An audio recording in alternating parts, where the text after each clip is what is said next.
ಸ್ನೇಹಿತರೆ ಎಲ್ರಿಗೂ ನಮಸ್ಕಾರ. ಎಲ್ರಿಗೂ ಗೊತ್ತಿದೆ, ಇದುವರೆಗೂ ಪೂಜಾ ಎನ್ನುವಂತಹ ಈ ಸಂತ್ರಸ್ತ ಯುವತಿ ಮಾಸ್ಕ್ ಹಾಕಿಕೊಂಡು ಮಾತಾಡ್ತಾ ಇದ್ರು. ಇವಾಗ ಮಾಸ್ಕ್ ಇಲ್ಲದೆ ನಮ್ಮ ಮೀಡಿಯಾದೊಂದಿಗೆ ಮಾತಾಡ್ತಾ ಇರುವಂಥದ್ದು. ಅವರ ಹತ್ರ ಕೆಲವೊಂದು ವಿಚಾರಗಳನ್ನು ಕೇಳಲಿಕ್ಕಿದೆ. ಇದುವರೆಗೂ ಆದಂತಹ ಕಾನೂನಾತ್ಮಕ ಹೋರಾಟಗಳಿರ್ಬೋದು ಅಥವಾ ಅವರ ಒಂದು ಜೀವನದಲ್ಲಿ ಅನುಭವಿಸಿದಂತಹ ನೋವುಗಳಿರ್ಬೋದು, ಏನೇ ಇರಲಿ ಫ್ರೀಯಾಗಿ ಮಾತಾಡುವಂತಹ ಒಂದು ವೇದಿಕೆಯನ್ನು ಅವರಿಗೆ ಸಿದ್ಧ ಮಾಡಿಕೊಡ್ತಾ ಇದ್ದೇವೆ. ಸೊ ನಮಸ್ತೆ ಮೇಡಮ್. ತುಂಬ ದಿವಸ ಆಯಿತು, ಆರಂಭದಲ್ಲಿ ನಿಮ್ಮ ವಿಡಿಯೋವನ್ನು ಮಾಡಿದ್ವಿ ನಾವು. ಅದಕ್ಕೆ ಕೆಲವೊಂದು ಕಾರಣಾಂತರಗಳಿಂದ ಅದನ್ನು ನಾವು ಪ್ರಸಾರ ಮಾಡಲಿಕ್ಕೆ ಸಾಧ್ಯ ಆಗಲಿಲ್ಲ. ಸೊ ಏನು ಅನ್ನಿಸ್ತಾ ಇದೆ ಅಂತ ಈ ಒಂದು ಜೀವನದಲ್ಲಿ ಏರುಪೇರುಗಳು? ಒಮ್ಮೆ ಮದುವೆ ಆಗ್ತದೆ ಅಂತ ಆಯಿತು, ಒಮ್ಮೆ ಮುಗೀತದೆ ಎಲ್ಲ ಅಂತ ಆಯಿತು. ವಾಪಸ್ ಅದೇ ಫಸ್ಟಿಂದ ಟೈಮ್ ಬೇಕು, ಈಗ ಮಾಡಲಿಕ್ಕೆ ಆಗೋದಿಲ್ಲ ಅಂತೇಳಿ ವಾಪಸ್ ಅದೇ ಫಸ್ಟಿಗೆ ಎಲ್ಲಿಗೆ ಸ್ಟಾರ್ಟ್ ಮಾಡಿದ್ವಿ ಅಲ್ಲಿಗೆ ಬಂದು ನಿಂತಾಗೆ ವಾಪಸ್. ಅಂದರೆ ಈ ಒಂದು ನೀವು ಇವಾಗ ನಿಮ್ಮ ಎಜುಕೇಷನ್ ಯಾವ ರೀತಿ ನಡೀತಾ ಇದೆ? ಅಂದರೆ BSc ಆಗಿದೆ, ಇನ್ನು MSc ಮಾಡಬೇಕು. ಅದು ಮಗು ಈಗ ಹಾಲು ಕುಡಿತದಲ್ಲ, ಸೊ ಈಗ ಹೋಗ್ಲಿಕ್ಕೆ ಆಗೋದಿಲ್ಲ. ಅಂದರೆ ನಿಮಗೆ ಒಂದು ವರ್ಷ ಈಗಾಗಲೇ ವೇಸ್ಟ್ ಆಯಿತು ಅಂತ ಕಾಣಿಸುತ್ತೆ. ನಿಮ್ಮ 3 ವರ್ಷ ಮುಗ್ದ ನಂತರ ಈ ಒಂದು ಇಶ್ಯೂ ಬಂದಿರೋದಲ್ವಾ? ಎಕ್ಸಾಮ್ ಆಗ್ತಿತ್ತು ಆಗ. ಆ ಒಂದು ಎಕ್ಸಾಮ್ ಕಂಪ್ಲೀಟ್ ಮಾಡಿದ್ದೀರಾ? ಇನ್ನೂ ಫ್ಯೂಚರಲ್ಲಿ MSc ಮಾಡಬೇಕು ಅಂತಿದ್ದೀರಾ? ಸೊ ಇಲ್ಲಿ ವಿದ್ಯಾಭ್ಯಾಸ ಕೂಡ ಮುಂದುವರಿಸಬೇಕು, ಜೀವನ ಕೂಡ ಮುಂದುವರಿಸಬೇಕು, ಮಗು ಕೂಡ ಇದೆ. ಕಾನೂನಾತ್ಮಕವಾಗಿ 1 ವರ್ಷ ಆಗ್ತಾ ಬಂತು, ಯಾವುದೇ ತೀರ್ಮಾನಗಳು ಇನ್ನೂ ಕೂಡ ಆಗಿಲ್ಲ. ಒಂದು ವೇಳೆ ಆ ಒಂದು ಕುಟುಂಬ ಮದುವೆ ಆಗ್ತೇನೆ ಅಂತೇಳಿ ಬಂದರೆ ನೀವು ಆತನನ್ನ ಗಂಡ ಅಂತೇಳಿ ಒಪ್ಕೋತೀರಾ ಅಂತ? ಬಂದರೆ ಒಪ್ಪಿಕೊಳ್ತೇವೆ. ಅದಕ್ಕೆ ನಾವು ಇಷ್ಟು ಟೈಮ್ ಇನ್ನೂ ಇಷ್ಟೆಲ್ಲ ವಾದಗಳು ವಿವಾದಗಳೆಲ್ಲ ನಡೆದರೂ ಕೂಡ ಇನ್ನೂ ಕೂಡ ಅವರು ಸ್ವಇಚ್ಛೆಯಿಂದ ಬಂದರೆ ನೀವು ಒಪ್ಪಿಕೊಳ್ತೀರಾ ಅಂತ? ಒಪ್ಪಿಕೊಳ್ತೇವೆ. ಮಗುವಿಗೆ ಒಂದು ಐಡೆಂಟಿಟಿ ಬೇಕಲ್ಲ, ಹೌದು. ಅದಕ್ಕೋಸ್ಕರ ಅದು ಎಷ್ಟೇ ಅವಮಾನಗಳಿದ್ರೂ ಪರವಾಗಿಲ್ಲ, ತಂದೆ ಅನ್ನುವಂತಹ ವ್ಯಕ್ತಿ ಜೊತೆಗಿದ್ರೆ ಯಾವುದು ಪರವಾಗಿಲ್ಲ ಅಂತ. ಮೇ ಬಿ ಫ್ಯೂಚರಲ್ಲಿ ಸರಿ ಆಗ್ಬೋದು ಅಂತ ಇದ್ದು ಅಷ್ಟು ಥಿಂಕ್ ಮಾಡಿ ಅದು ಒಂದು ಆಗ್ತವೆ. ಒಂದು ಟೈಮಿಗೆ ಒಂದು ಆದ್ರೆ ಸಾಕು. ಮೊದಲೆಲ್ಲ ಮಾಸ್ಕ್ ಹಾಕ್ತಾ ಇದ್ರಿ, ಯಾರು ಕೂಡ ನಿಮ್ಮನ್ನು ಗಮನಿಸ್ತಾ ಇರಲಿಲ್ಲ, ಮಾಸ್ಕಲ್ಲೇ ಗಮನಿಸ್ತಾ ಇದ್ರು. ಇವಾಗ ಆಲ್ರೆಡಿ ಪ್ರತಿಭಾ ಕುಳಾಯಿ ಅವರ ಜೊತೆಗೆ ನೀವು ಮಾಸ್ಕ್ ತಗೊಂಡು ಒಂದು ಪತ್ರಿಕಾಗೋಷ್ಠಿಯನ್ನು ಮಾಡಿದ್ದೀರಿ. ನಂತರ ನಿಮ್ಮ ಒಂದು ಮುಖಪರಿಚಯ ಜನರಿಗೆ ಗೊತ್ತಾಗಿತ್ತು. ಸೊ ಜನರು ಕೂಡ ಹೆಚ್ಚಾಗಿ ಮಾತಾಡ್ತಾ ಇರುವಂಥದ್ದು ಈ ಒಂದು ಸಣ್ಣ ಪ್ರಾಯದಲ್ಲಿ ಇಷ್ಟೊಂದು ಕಷ್ಟ ನಷ್ಟಗಳನ್ನು ನೀವು ಎದುರಿಸ್ತಾ ಇದ್ದೀರಾ ಅಂತ. ಸರ್ಕಾರದಿಂದ ಏನಾದರೂ ನಿಮಗೆ ಸಾಂತ್ವನದ ರೀತಿಯಲ್ಲಿ ಆಗಿತ್ತಾ ಅಂತ, ಏನಾದರೂ ಸಹಾಯ ಭರವಸೆಗಳು? ಈಗ ಬಂದಿದ್ದು ನಾಗಲಕ್ಷ್ಮಿ ಚೌಧರಿ ಅವ್ರು ಬಿಟ್ಟು ಮತ್ತೆ ಮೇಡಮ್ ಮತ್ತೆ ಸರ್ ಮಾತ್ರ ಬಂದಿದ್ದು, ಬೇರೆ ಹಾಗೆ ಯಾರು ಬರಲಿಲ್ಲ. ಅಂದರೆ ಸರ್ಕಾರದಿಂದ ಅಂತ ಹೇಳಿ ಮಹಿಳಾ ಆಯೋಗದಿಂದ ಇವಾಗ 1 ವರ್ಷ ಆಗ್ತಾ ಬಂತು, ಇವಾಗ ಬಂದಿರುವಂಥದ್ದು ಭೇಟಿ ಮಾಡಲಿಕ್ಕೆ. ಏನಂತ ಮಾತಾಡಿದರು? ಅಂದರೆ ನಿಮ್ಮ ಇದ್ದೇವೆ, ನಿಮಗೆ ಎಜುಕೇಷನ್ಗೆ ಏನಾದರೂ ಸಪೋರ್ಟ್ ಮಾಡ್ತಾನೆ ಅಂತ ನಂಬರ್ ಕೊಟ್ಟು ಹೋಗಿದ್ರು. ಅಂದರೆ ಈ ಪ್ರಕರಣದಲ್ಲಿ ಏನಾದರೂ ಹೇಳಿದ್ರಾ? ಅಂತ ಹೇಳಿಲ್ಲ. ಅಂದರೆ ಈಗ ಕೋರ್ಟಲ್ಲಿ ಇದೆ, ಸೊ ನಾವೇನು ಮಾಡ್ಲಿಕ್ಕೆ ಆಗೋದಿಲ್ಲ. ಕೋರ್ಟಲ್ಲಿ ನಿಮಗೆ ನ್ಯಾಯ ಸಿಗ್ತದೆ ಅಂತ ನನಗೆ ಭರವಸೆ ಇದೆ ಅಂತ ಹೇಳಿ. ಹೌದು, ನಾವು ಗಮನಿಸಿದ್ದೇವೆ. ಕೋರ್ಟಲ್ಲಿರೋ ಕಾರಣದಿಂದಾಗಿ ನಾವು ಮಾತಾಡಲಿಕ್ಕೆ ಬರೋದಿಲ್ಲ. ಸೊ ಏನು ನಡೆಯುತ್ತೆ ನಡೀಲಿ, ನಿಮಗೆ ಬೇರೆ ಎಲ್ಲ ರೀತಿಯ ಸಪೋರ್ಟನ್ನು ಮಾಡ್ತೀವಿ ಅಂತ ಹೇಳಿದರು, ಭರವಸೆಯನ್ನು ಕೊಟ್ಟಿದ್ದಾರೆ. ಇನ್ನು ಕಾನೂನಾತ್ಮಕವಾಗಿ ಇವಾಗ ನೀವು ನೋಡಿ, ಪ್ರಕರಣ ದಾಖಲಾಗಿದೆ, ಆಮೇಲೆ ಕೆಲವೊಂದು ಪ್ರಕರಣಗಳು ಖುಲಾಸೆ ಆಗಿದೆ. ಸೊ ಇಲ್ಲಿ ನಿಮ್ಮ ಆಸಕ್ತಿ ಏನು ಅಂತ, ಈ ಒಂದು ಪ್ರಕರಣ ದಾಖಲಿಸುವುದರಲ್ಲಿ ಆಸಕ್ತಿನ, ಅವನು ಜೈಲಿಗೆ ಹೋಗಬೇಕು ಅಂತ ಆಸಕ್ತಿನ, ಅಥವಾ ಒಳ್ಳೆ ರೀತಿಯಲ್ಲಿ ಬೇರೆ ರೀತಿಯಲ್ಲಿ ಏನಾದರೂ ಸುಖಾಂತ್ಯ ಮಾಡಬೇಕು ಅಂತ ನಿಮ್ಮ ಆಸಕ್ತಿ? ಫಸ್ಟಿಂದ ಅದೇ ಇಲ್ಲ, ಒಂದು ಮದುವೆ ಆಗಲಿ ಅಲ್ಲ, ಅವನು ಜೈಲಿಗೆ ಹೋಗಿ ನಮಗೆ ಇಂತ ಸಿಗ್ತದೆ, ಅವನಲ್ಲಿ ಕೂತ್ಕೊಳ್ಬೇಕಾಗ್ತದೆ. ಮದುವೆ ಆದರೆ ಅವನಿಗೆ ಸಹ ಒಳ್ಳೇದು, ನಮಗೆ ಸಹ ಒಳ್ಳೇದಲ್ಲ. ಒಂದು ಕೇಸ್ ಕ್ಲೋಸ್ ಆಗ್ತಿತ್ತು, ನಮ್ಮ ಲೈಫ್ ಅವನ ಲೈಫ್ ಸರಿಯಲ್ಲಿ ಒಳ್ಳೆ ಹೋಗ್ತಿತ್ತು. ಆದರೆ ಅವರು ಇಲ್ಲ, ಆಗೋದೇ ಇಲ್ಲ, ಜೈಲಿಗೆ ಹೋಗ್ತಾನೆ ಹೇಳಿದರೆ ಮತ್ತೆ ನಾವೇನು ಅಂತ ಹೇಳಿ. ಹೌದು, ಇದು ಇವಾಗ ಸನ್ನಿವೇಶ ನಡೀತಾ ಇರುವಂಥದ್ದು. ಇವಾಗ ಇನ್ನೂ ಕೆಲವು ನಮ್ಮ ರಾಜ್ಯದ ಜನರಿಗೆ ಕೆಲವೊಂದು ಈ ಒಂದು ಪ್ರಕರಣದ ಬಗ್ಗೆ ಇನ್ನೂ ಮಾಹಿತಿ ಇಲ್ಲ. ನಾವು ಹಲವು ಬಾರಿ ಈ ಒಂದು ವಿಚಾರದ ಬಗ್ಗೆ ಮತ್ತೆ ಮುನ್ನೆಲೆಗೆ ತರ್ತಾ ಇರ್ತೇವೆ. ಒಂದು ಪಬ್ಲಿಕ್ ಡೊಮೈನಲ್ಲಿ ಎಷ್ಟರವರೆಗೆ ಚರ್ಚೆ ಆಗ್ತಾ ಇರುತ್ತೆ ಅಷ್ಟರವರೆಗೆ ಕಾನೂನಾತ್ಮಕವಾಗಿ ಕಾಳಜಿ ಇರುತ್ತೆ ಈ ಒಂದು ಪ್ರಕರಣದಲ್ಲಿ. ಸೊ ಅದಕ್ಕೋಸ್ಕರ ನಾವು ಮ್ಯಾಕ್ಸಿಮಮ್ ಟ್ರೈ ಮಾಡ್ತಾ ಇರ್ತೇವೆ. ಇನ್ನೂ ಕೂಡ ನಿಮ್ಮ ಪ್ರಕರಣದಲ್ಲಿ ಏನಾಯಿತು ಅನ್ನೋದು ಜನರಿಗೆ ಗೊತ್ತಿಲ್ಲ. ಸೊ ಹೇಗೆ ಸ್ಟಾರ್ಟ್ ಆಯಿತು ಅಂತ, ಈ ಒಂದು ಪ್ರಕರಣ ಸ್ಟಾರ್ಟ್ ಆಗೋದು ಹೇಗೆ ಅಂತ ಅಂತ ಹೇಳಿ, ನಾನು ಪ್ರೆಗ್ನೆಂಟ್ ಅಂತ ಗೊತ್ತಾಗುವ ಅವನು ಬಂದು ನಾನು ಮತ್ತೆ ಆವಾಗ ನೀವು ಮತ್ತು ಅವರು ಜೊತೆಗೆ ಇದ್ರಿ? ಒಟ್ಟಿಗೆ ಇದ್ವಿ. ಆಗ ನಾವಿಬ್ಬರು ಹೋಗಿ ಅಮ್ಮನ ಹತ್ರ ಹೇಳಿದ್ದು, ಒಂದು ಹೀಗೆ ಪ್ರೆಗ್ನೆಂಟ್, ಅವನೇ ಹೇಳಿದ್ದು. ಅಂದರೆ ನೀವು ಮೊದಲೇ ಅವರಿಗೆ ತಿಳಿಸಿದ್ದೀರಾ? ಅವನಿಗೆ ತಿಳಿಸಿದ್ದು. ಮತ್ತೆ ಅವನೇ ಬಂದು ಅಮ್ಮನ ಹತ್ರ ಹೇಳಿದ್ದ, ಆಂಟಿ ನನ್ನ ಕೈ ತಪ್ಪಾಗಿದೆ, ಏನಾದ್ರು ಹೆಲ್ಪ್ ಮಾಡಿ ನನಗೆ. ಹುಡುಗ ಈ ಮನೆಗೆ ಬಂದಿದ್ದ? ಇಲ್ಲ, ಅಂದರೆ ಅಮ್ಮ ಹಾಸ್ಪಿಟಲಲ್ಲಿ ಕೆಲಸ ಮಾಡಿ ಅಂತ ಹೇಳಿದ. ನಾನು ಅಪ್ಪ ಅಮ್ಮನಿಗೆ ಹೇಳಿದ್ರೆ ಪ್ರಾಬ್ಲಮ್ ಆಗ್ತದೆ ಅಂತ, ನಾನು ಸೂಸೈಡ್ ಮಾಡ್ತಾರೆ ಅಂತ ಅಷ್ಟೇ ಹೇಳಿದ್ದು. ಹೌದು, ಆರಂಭದಲ್ಲಿ ನೋಡಿ ನಿಮಗೆ ಗೊತ್ತಾಯಿತು, ವಿಷಯ ಗೊತ್ತಾಯಿತು, ತಾಯಿಗೆ ತಿಳಿಸ್ಲಿಕ್ಕೆ ಬಂದ. ಆ ಸಂದರ್ಭದಲ್ಲಿ ನಿಮ್ಮ ಹತ್ರ ಅವರು ಮದುವೆ ಆಗ್ತಾನೆ ಅಂತ ಹೇಳಿದ್ರ ಅಥವಾ ಬೇಡ ಇದನ್ನು ಹೇಗಾದರೂ ಅವಾಯ್ಡ್ ಮಾಡುವಂತ? ಮಗುವನ್ನೇನಾದ್ರು ಮಾಡಿ, ಅದು ಮದುವೆ ಆಗ್ತಾನೆ ಅಂತ ಹೇಳಿದ್ದು. ನಿಮ್ಮ ಹತ್ರ ಆರಂಭದಲ್ಲಿ ಹೇಳಿರುವಂಥದ್ದು ಮದುವೆ ಆಗ್ತೇನೆ, ಮಗುವನ್ನು ಏನಾದರೂ ಮಾಡುವ ಅಂದರೆ ತೆಗೆಸುವ ಅಂತ. ಸೊ ಈ ಒಂದು ವಿಚಾರದಲ್ಲಿ ಕೂಡ ನೀವು ಮಂಗಳೂರಿಗೆ ಹೋಗಿದ್ರಿ ಆರಂಭದಲ್ಲಿ? ಇಲ್ಲಿ ಟೆಸ್ಟ್ ಮಾಡಲಿಕ್ಕೆ ಎಲ್ಲಿ ಆಗುದಿಲ್ಲ, ಅಂದರೆ ಪ್ರೆಗ್ನೆನ್ಸಿ ಕನ್ಫರ್ಮ್ ಆಗಬೇಕಲ್ಲ. ನಮ್ಮ ಇಲ್ಲಿ ಹಾಸ್ಪಿಟಲಲ್ಲಿ ಕೆಲಸ ಮಾಡಿ, ಸೊ ಇಲ್ಲಿ ಮಾಡಿದ್ರೆ ಎಲ್ಲರಿಗೂ ಗೊತ್ತಾಗ್ತದೆ ಅಂತೇಳಿ ಮ್ಯಾಂಗ್ಳೂರಿಗೆ ಹೋಗಿ. ನೀವು ಆ ಒಂದು ಕಾರಣಕ್ಕೆ ಮಂಗಳೂರಿಗೆ ಹೋಗಿರುವಂಥದ್ದು. ಮಂಗಳೂರಿಗೆ ಹೋಗುವಾಗಲೂ ಕೂಡ ಈ ಕೃಷ್ಣ ಜೇರಾವ್ ಅನ್ನುವಂತಹ ವ್ಯಕ್ತಿ ನಿಮ್ಮ ಜೊತೆಗಿದ್ದ? ಅವನ ಕಾರಲ್ಲೇ ಕರ್ಕೊಂಡು ಅವನ ಕಾರಲ್ಲೇ ನಿಮ್ಮ ತಾಯಿಯನ್ನು ಕರ್ಕೊಂಡು ಮಂಗಳೂರಿನ ಆಸ್ಪತ್ರೆಗೆ ಹೋಗಿರುವಂಥದ್ದು. ಸೊ ಅಲ್ಲಿ ಡಾಕ್ಟರ್ ಏನಂತ ಅಲ್ಲಿ ಹೇಳಿದ್ರು 7.5 ತಿಂಗಳಾಯ್ತು ಅಂತೇಳಿ. ಆವಾಗ ನಿಮಗೆ ಗೊತ್ತಾಗಿರೋದು 7.5 ತಿಂಗಳು ಅಂತೇಳಿ? ನಿಮ್ಮ ಶಾರೀರಿಕ ಬದಲಾವಣೆಯಲ್ಲಿ ನಿಮಗೆ ಮೊದಲು ಗೊತ್ತಾಗಿರಲಿಲ್ಲ? ಯಾವುದು ಗೊತ್ತಾಗಲಿಲ್ಲ? ನಾನು ಎಕ್ಸಾಮ್ ಇರೋ ತನಕ ಅಪ್ ಆ್ಯಂಡ್ ಡೌನ್ ಮಾಡ್ತಿದ್ದೆ ಮ್ಯಾಂಗ್ಳೂರಿನಲ್ಲಿ. ಆದರೂ ನಿಮಗೆ ಗೊತ್ತಾಗಲಿಲ್ಲ? ಗೊತ್ತಾಗಲಿಲ್ಲ. ಯಾವುದು ಚೇಂಜಸ್ ಇರಲಿಲ್ಲ? ಕೆಲವೊಂದು ಲಾಸ್ಟಿಗೆ ಸ್ವಲ್ಪ ಮೂವ್ಮೆಂಟ್ ಕಾಣುವಾಗ ನನಗೆ ಆಗ ಡೌಟ್ ಬಂದು, ಆಗ ನಾನು ಅವನ ಹತ್ರ ತಿಳಿಸಿದೆ. ಅಂದರೆ ನಿಮಗೆ ಗೊತ್ತಿದ್ದು ನೀವು ಅವಾಯ್ಡ್ ಮಾಡಿದ್ದಲ್ಲ, ನಿಮಗೆ ಆ ಸಂದರ್ಭದಲ್ಲಿ ಗೊತ್ತಾದಂಥ ಸಂದರ್ಭದಲ್ಲಿ ಆ ಯುವಕನಿಗೆ ತಿಳಿಸಿ ಗೊತ್ತಾದ ಕೂಡಲೇ ಅವನಿಗೆ ಕೃಷ್ಣನಿಗೆ ತಿಳಿಸುವ ವ್ಯವಸ್ಥೆಯನ್ನು ಮಾಡಿದ್ದೀರಾ. ಆಮೇಲೆ ತಾಯಿಯೊಂದಿಗೆ ಮಾತಾಡಿ ಮಂಗಳೂರಿಗೆ ಹೋಗಿರುವಂಥದ್ದು. ಮಂಗಳೂರಲ್ಲಿ ಅದನ್ನು ಬೇಡ ಅಂತ ಹೇಳಿದರು. ಅಂದರೆ ತೆಗಿಲಿಕ್ಕೆ ತೆಗಿಲಿಕ್ಕೆ ಆಗುದಿಲ್ಲ, 7 ತಿಂಗಳ. ಯಾವ ಡಾಕ್ಟರ್ ಅದು? ಅದು ಡಾಕ್ಟರ್ ಯಾವ ಆಸ್ಪತ್ರೆ? ಅಥೇನಾ ಆಸ್ಪತ್ರೆಗೆ. ನಂತರ ನೀವು ಓಕೆ ಬೇಡ ತೆಗಿಸೋದು ಬೇಡ ಅಂತೇಳಿ ಬರುವಾಗ ಅವನೇನಾದರೂ ಹೇಳಿದ್ನ? ಅಂದರೆ ಅವನ ಹತ್ರ ಹೇಳಿಲ್ಲ, ನಾವು ಅವನ ಹತ್ರ ತೆಗಿಸ್ಲಿಕ್ಕೆ ಆಗ್ತದೆ ಅಂತಲೇ ಹೇಳಿದ್ದು. ಅಂದರೆ ಯಾಕೆಂದ್ರೆ ಅವ್ನು ಸೂಸೈಡ್ ಮಾಡ್ತಾನೆ ಅಂತ ಹೇಳಿದ ಕಾರಣ ಮೊದಲೇ ಬೆದರಿಕೆ ಹಾಕಿದ್ದ, ತೆಗಿಸ್ಲಿಲ್ಲ ಅಂದರೆ ನಾನು ಸೂಸೈಡ್ ಮಾಡ್ತಾನೆ ಅಂತೇಳಿ. ಅದಕ್ಕೆ ಅವನ ಹತ್ರ ಹೇಳಿಲ್ಲ. ಅವನ ಅಪ್ಪನಿಗೆ ಫೋನ್ ಮಾಡಿ ಅಮ್ಮ ಹೇಳಿದ್ದು, ಅಂದರೆ ಈಗ ತೆಗಿಸ್ಲಿಕ್ಕೆ ಆಗೋದಿಲ್ಲ, ಅವನ ಹತ್ರ ಹೇಳಿಲ್ಲ ನಾವು ಅವನೇನಾದ್ರು ಮಾಡ್ಕೊಂಡ್ರೆ ಅಂತೇಳಿ. ಮತ್ತು ಅವ್ರು ನೆಕ್ಸ್ಟ್ ದಿನ ಬಂದು ನಾವು ಮಾತಾಡುವ, ನಮಗೆ ಸೆಕೆಂಡ್ ಒಪಿನಿಯನ್ ಬೇಕು ಅಂತೇಳಿ KSHDಗೆ ಹೋದ್ರು. ಅವನು ಬರಲಿಲ್ಲ, ಅವನ ಅಪ್ಪ, ಅವನ ಅಮ್ಮ, ಅವನ ಅಕ್ಕ ಮತ್ತು ಅವ್ರ ಫ್ಯಾಮಿಲಿ ಫ್ರೆಂಡ್ ಒಬ್ಬರು ಬಂದಿದ್ರು. ಅವರ ಕಾರಲ್ಲೇ ನಮ್ಮನ್ನು KSHDಗೆ ಕರ್ಕೊಂಡು ಹೋದ್ರು. ಅಲ್ಲಿ ಸಹ ಡಾಕ್ಟರ್ ಹೇಳಿದ್ರು, ಅಂದರೆ 8 ತಿಂಗಳ ಹತ್ರ ಆಯಿತು, ಸ್ಕ್ಯಾನಿಂಗ್ ಎಲ್ಲ ಮಾಡಿ ತೆಗಿಸ್ಲಿಕ್ಕೆ ಆಗುದೇ ಇಲ್ಲ ಅಂತ ಹೇಳಿದ್ರು. KSHD ಆಸ್ಪತ್ರೆಯಲ್ಲೂ ಕೂಡ ನಿಮ್ಮನ್ನು ಕೈ ಬಿಟ್ಟದ್ದು, ಅಂದರೆ ಬೇಡ ತೆಗೆಯೋದು ಬೇಡ ಅಂತ ಹೇಳಿ. ಹೌದು, ಅಲ್ಲಿ ಸಹ ಅವರು ತೆಗಿಸ್ಲಿಕ್ಕೆ ಆಗುದಿಲ್ಲ ಹೇಳಿದ ನಂತರ ಸಹ ನಮ್ಮ ಹೇಳಿದ್ರು, ಹೇಗಾದರೂ ಮಾಡಿ ತೆಗಿಸಿ, ಇಲ್ಲದ್ರೆ ಅಲ್ಲೇ ಕೇಳಿದ್ರು, ಅಂದರೆ ಈಗ ಪ್ರೆಗ್ನೆಂಟ್ ಇರುವಾಗಲೇ DNA ಟೆಸ್ಟ್ ಮಾಡ್ಲಿಕ್ಕೆ ಆಗ್ತದೆ ಅಂತ ಸಹ ಕೇಳಿ. ಆಗ ಸಹ ಡಾಕ್ಟರ್ ಇಲ್ಲ, ಅದೆಲ್ಲ ಆಗುದಿಲ್ಲ, ಪ್ರಾಬ್ಲಮ್ ಆಗ್ತದೆ ಅಂತ ಹೇಳಿದ್ರು. ಮತ್ತೆ ಅವರಿಗೆ ಬೈದು ಕಲಿಸಿದ್ರು. ಅಂದರೆ ಇವರಿಗೆ ಇದು ಒಳ್ಳೆ ರೀತಿಯಲ್ಲಿ ಹೋಗಬೇಕು ಅಂತಲ್ಲ, ಹೇಗಾದ್ರೂ ಮಾಡಿ ಅದನ್ನು ಕೈ ತೊಳಿಬೇಕು ಅನ್ನುವಂತಹ ಉದ್ದೇಶವನ್ನು ಇಟ್ಟುಕೊಂಡೇ ಆರಂಭದಲ್ಲಿ ಅವರು ಮಾತಾಡಿರುವಂಥದ್ದು. ಅವ್ರ ಅಮ್ಮ ಸಹ ಹೇಳಿದ್ದು, ಅಂದರೆ ಮದುವೆ ಆಗ್ತದೆ ಅಂತ ಕನಸಲ್ಲಿ ಸಹ ನೆನೆಸಬೇಡಿ. ಅಂದರೆ ಅಲ್ಲಿ ಆಗುದಿಲ್ಲ ಅಂತ ಹೇಳುವಾಗಲೂ ಮತ್ತೊಂದು ವಿಷಯ ಬಂದಿತ್ತು, ಇಡೀ ಸಾಮಾಜಿಕ ವಲಯ ಮಾತಾಡ್ತಾ ಇತ್ತು. ಅಂದರೆ ಎಲ್ಲೋ ಒಂದು ಕಡೆಯಲ್ಲಿ ನಮ್ಮ ಕಡೆಯಿಂದ ಮಾಡಿಕೊಡುವವರಿದ್ದಾರೆ. ಅಲ್ಲಿ ಹಾಸ್ಪಿಟಲ್ ಹೊರಗೆ ಹೇಳಿದ್ದು, ಅಂದರೆ ನಮಗೆ ಒಬ್ಬ ಕ್ಲಿನಿಕ್ ಗೊತ್ತುಂಟು, ಅಂದರೆ ನನ್ನನ್ನು ಡೆಲಿವರಿ ಮಾಡಿದ ಡಾಕ್ಟರ್ ಅವರೇ. ಅದು ಇಲ್ಲಿ ಬಂಟ್ವಾಳದಲ್ಲಿ ತೆಗಿಸ್ತಾನೆ ಅಂತ ಹೇಳಿದ್ದು. ಅಷ್ಟೇ ಹೇಳಿ ಅವ್ರು ಹೋಗಿದ್ರು, ಅಂದ್ರೆ ಅಲ್ಲಿ ತೆಗಿತಾರೆ, ನಾವು ಏನಾದರೂ ಮಾಡುವ ಅಂತೇಳಿ ಹೇಳಿ ಹೋದ್ರು. ನಾವಾಗ ಎಂತ ಮಾತಾಡ್ಲಿಕ್ಕೆ ಏನು ಹೋಗಲಿಲ್ಲ. ಅದೇ ಈವ್ನಿಂಗ್ ಕಾಲ್ ಮಾಡಿ ಹೇಳಿದ್ರು, ಡಾಕ್ಟರ್ ತೆಗಿತಾರಂತೆ, ನಿಮಗೆ ಕಾರ್ ಕಳಿಸ್ತೇನೆ, ನೀವು ಬನ್ನಿ ಒಮ್ಮೆ ನೋಡುವ ತೆಗಿಲಿಕ್ಕೆ ಆಗ್ತದೆ ಅಂತ ಹೇಳಿ ಅಂತ ಹಾಗೆ ಹೇಳಿದ್ರು. ಆಗ ಮತ್ತೆ ಬರುವಾಗ ಅವನು ಸಹ ಕಾಲ್ ಮಾಡಿದ, ಅಮ್ಮನಿಗೆ ಕಾಲ್ ಮಾಡಿ, ಅಂದರೆ ನಮ್ಮ ಮನೇಲಿ ಅಪ್ಪ ಅಮ್ಮ ಯಾರಿಲ್ಲ, ನಾನು ಸೂಸೈಡ್ ಮಾಡ್ತಾನೆ ಆಂಟಿ ಅಂತ ಅಮ್ಮನಿಗೆ ಫೋನ್ ಮಾಡಿ ಎದುರಿಸಿದ್ರು. ಆ ಕಾರಣ ನಾವು ಸ್ಟೇಷನ್ಗೆ ಹೋಗಿ ಕಂಪ್ಲೇಂಟ್ ಕೊಡ್ಲಿಕ್ಕೆ ಅಂತ ಹೊರಟು. ಆಗ ಅವನನ್ನು ಕರ್ಕೊಂಬಂದ್ರು, ಅವನ ಅಪ್ಪನ ಕರ್ಕೊಂಬಂದ್ರು. ಅಲ್ಲಿ ಅವನ ಅಪ್ಪ ಅಶೋಕರಾಗೆ ಫೋನ್ ಮಾಡಿ ಎಲ್ಲ ಹೇಳಿದ್ರು. ಅಂದರೆ ನೋಡಿ, ಇಲ್ಲಿ ಪ್ರಕರಣ ದಾಖಲಿಸುವಂಥ ಸಂದರ್ಭದಿಂದ ಈ ಒಂದು ಪ್ರಕರಣ ಮತ್ತೆ ಸುದ್ದಿಯಲ್ಲಿ ಬಂದಿರುವಂಥದ್ದು. ಸೊ ಅಲ್ಲಿ ಪ್ರಕರಣ ದಾಖಲಿಸಲಿಕ್ಕೆ ಹೋಗಿ ನೀವು ಪೊಲೀಸರು ನಿಮ್ಮನ್ನು ಯಾವ ರೀತಿ ಟ್ರೀಟ್ಮೆಂಟ್ ಮಾಡಿದ್ರು ಅಂತ ಅವ್ರು ಹೇಳಿದ್ರು, ಅಂದರೆ ಕಂಪ್ಲೇಂಟ್ ಕೊಡಿ ಅಂತ ಹೇಳಿದ್ರು. ಅವ್ರು ಏನು ಕಂಪ್ಲೇಂಟ್ ಕೊಡಿ ಅಂತಾನೆ ಹೇಳಿದ್ರು. ಅಶೋಕ್ ರೈ ಅವರು ಕೊಡಬೇಡಿ ಅಂತ ಹೇಳಿದ ಕಾರಣ ಅದಲ್ಲಿ ಸ್ಟಾಪ್ ಆಗಿದೆ. ಅಂದರೆ ನೋಡಿ, ನೀವು ಕಂಪ್ಲೇಂಟ್ ಕೊಡೋದಕ್ಕೆ ಹೋದ್ರಿ, ಅಲ್ಲಿ ಪೊಲೀಸರು ಕಂಪ್ಲೇಂಟ್ ಕೊಡಿ ಅಂತಾನೆ ಹೇಳಿದ್ದಾರೆ, ಪುತ್ತೂರಿನ ಪೊಲೀಸರೇ. ಆವಾಗ ಜಗನ್ನಿವಾಸರಾವ್ ಅವರು ಆಮೇಲೆ ಬಂದಿರೋದು ಅಲ್ಲಿಗೆ. ಅಂದ್ರೆ ಹೋಗಿ ಬರ್ದಾಗಿತ್ತು ಅರ್ಧ, ಆಗ ಪೊಲೀಸರು ಕರ್ಕೊಂಡ್ಬಂದ್ರು ಅವನು, ಮನೆಯಿಂದ ಹೋಗಿ ಕರ್ಕೊಂಡು ಬಂದಿರೋದು. ಓಕೆ, ಅವಾಗ ತಂದೆ ತಾಯಿ ಎಲ್ಲರ ಜೊತೆಗೆ ಬಂದಿದ್ದಾರೆ? ಅಂದ್ರೆ ತಾಯಿ ಬರ್ಲಿಲ್ಲ, ಅಪ್ಪ ಮತ್ತೆ ಅವನು ಮಾತ್ರ ಬಂದ್ರು. ಇಬ್ರು ಬಂದ್ರು. ಅಲ್ಲಿಂದಾನೆ ಅಶೋಕ್ ರೈಗೆ ಅವರೇ ಜಗನ್ನಿವಾಸರಾವ್ ಅವರು ಫೋನ್ ಮಾಡಿ ಅಶೋಕ್ ರೈ ಅವರ ಮಾತನಾಡಿಸಿ, ನಿಮ್ಮ ತಾಯಿ ಹತ್ರ ಅಶೋಕ್ ರೈ ಮಾತನಾಡಿ, ಅಂದ್ರೆ ಈಗ ಜೈಲಿಗೆಲ್ಲ ಹೋದ್ರೆ ಅವನ ಫ್ಯೂಚರ್ ಹಾಳಾಗ್ತದೆ, ಅವನಿಗೆ 21 ವರ್ಷ ಆಗಲಿಲ್ಲ, ಟೈಮ್ ಕೊಡಿ, ಅವ್ರು ಮದುವೆ ಮಾಡಿಸ್ತಾರಂತೆ, ಮುಚ್ಚಳಿಕೆ ಬದ್ದು ತಕೊಳ್ಳಿ ಅಂತ. ಓಕೆ, ಶಾಸಕರೇ ಇದನ್ನ ಹೇಳಿದ, ಅವರ ಲೈಫ್ ಹಾಳಾಗ್ತದೆ ಅಂತ ಹೇಳಿದ್ರು. ನೋಡಿ, ಶಾಸಕರಿಗೆ ಅವರ ಲೈಫ್ ಹಾಳಾಗುವ ಬಗ್ಗೆ ಅಷ್ಟೊಂದು ಚಿಂತೆ ಇದ್ರೆ, ಇವಾಗ ಇಷ್ಟು 1 ವರ್ಷ ಆಗ್ತಾ ಬಂತು, ನಿಮ್ಮ ಲೈಫಲ್ಲಿ ಹಾಳಾಗ್ತಾ ಇದೆ. ನೋಡಿ, ನಾವು ಪುತ್ತೂರು ತಾಲೂಕಿನಲ್ಲಿ ಶಾಸಕರನ್ನ ಕರೆಯುವಂಥದ್ದು ಜನಪ್ರಿಯ ಶಾಸಕರು ಅಂತೇಳಿ. ಅದರಲ್ಲಿ ಯಾವುದೇ ಅವರಿಗೆ ಕೊರತೆ, ನಾವು ಓಕೆ ಜನಪ್ರಿಯ ಶಾಸಕರು ಎಲ್ಲ ಕೆಲಸ ಮಾಡ್ತಾ ಇದ್ದಾರೆ, ಎಲ್ಲ ಸರಿ, ಹೌದು. ಅದರಲ್ಲಿ ಜಗನ್ನಿವಾಸರಾವ್ ಅವರ ಕುಟುಂಬವನ್ನು ರಕ್ಷಣೆ ಮಾಡೋದಕ್ಕೋಸ್ಕರ, ಅವರಿಗೆ ಅವರ ಲೈಫ್ ಸೆಟ್ಲ್ ಮಾಡೋದಕ್ಕೋಸ್ಕರ ನಿಮ್ಮ ಲೈಫನ್ನು ಇಲ್ಲಿ ಹಾಳು ಮಾಡ್ತಾ ಇದ್ದಾರೆ. ಅದರಲ್ಲಿ ಆ ವಿಚಾರದಲ್ಲಿ ಯಾವುದೇ ಮಾತಾಡೋದಿಲ್ಲ. ನೋಡಿ, ಯಾರೇ ಪತ್ರಿಕಾಗೋಷ್ಠಿ ಮಾಡಿದ್ರು, ಅವ್ರ ಹತ್ರ ಮಾತಾಡಿದ್ರು, ನಾವು ಮಾತಾಡ್ತಾ ಇದ್ದೇವೆ, ಕೋರ್ಟಲ್ಲಿದೆ, ನಮ್ಮಿಂದ ಆಗುವಷ್ಟು ಮಾತಾಡ್ತಾ ಇದ್ದೇವೆ, ನಮಗೆ ಬೇರೆ ಏನು ಮಾಡಲಿಕ್ಕೆ ಆಗೋದಿಲ್ಲ, ಅವರ ವೈಯಕ್ತಿಕ ವಿಷಯ ಅಂತ ಹೇಳ್ತಾರೆ. ಇದೇ ಪೊಲೀಸ್ ಸ್ಟೇಷನ್ಗೆ ಬಂದು ನೀವು ಮುಚ್ಚಳಿಕೆ ಬರೆದು ಕೊಡಿ, ಪ್ರಕರಣ ದಾಖಲಿಸಬೇಡಿ ಅಂತ ಹೇಳುವಷ್ಟರವರಿಗೆ ಆ ಒಂದು ನೈತಿಕತೆ ಅವರಿಗೆ ಇರಲಿಲ್ವ ಅಂತ. ಅಷ್ಟೆಲ್ಲ ಮಾತಾಡಿ ಇವಾಗ ಅವರು ಹೇಳುವಂಥದ್ದು ಅವರ ಪರ್ಸನಲ್ ವಿಚಾರ, ನಾವು ಹೇಗೆ ಅದು ತಲೆ ಹಾಕೋದು ಅಂತ. ತಲೆ ಹಾಕೋದು ಅಂತ ಹೇಗೆ ಅಂತ ಹೇಳಿದರೆ, ಇವಾಗ ಶಾಸಕರು ಅವರು ನೋಡಿ, ಈ ಒಂದು ವಿಡಿಯೋನ ಖಂಡಿತವಾಗಿ ಅವರು ಕೂಡ ನೋಡ್ತಾ ಇರ್ತಾರೆ, ಅವರಿಗೂ ಕೂಡ ಖಂಡಿತ ಹೋಗುತ್ತೆ.